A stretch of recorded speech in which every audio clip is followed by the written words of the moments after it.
এদিকে ইসরায়েলের বিমান বাহিনীর গোলাবর্ষণ, ক্ষেপণাস্ত্র ও ড্রোন হামলায় ইরানে গত ৫ দিনে অন্তত ৫৮৫ জন নিহত হয়েছে, আহত হয়েছে ১,৩২৬ জন। ওয়াশিংটন ভিত্তিক মানবাধিকার সংস্থা হিউম্যান রাইটস অ্যাক্টিভিটিস আজ এই তথ্য জানিয়েছে।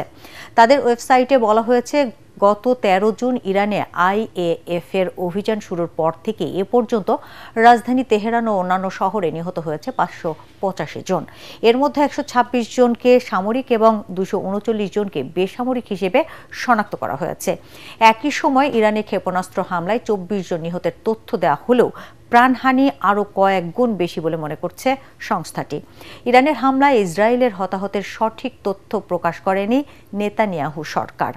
এদিকে ইসরায়েলের আকাশ সীমার নিয়ন্ত্রণ এখন পুরোপুরি ইরানের হাতে বলে দাবি করছেন সামরিক বাহিনীর অভিজাত শাখার কর্নেল ইমান তাজিক। দুদেশের মধ্যে তুমুল সংঘাতের কারণে ইসরায়েলে অবস্থিত মার্কিন দূতাবাস আগামী শুক্রবার পর্যন্ত বন্ধ রাখার ঘোষণা দেওয়া হয়েছে।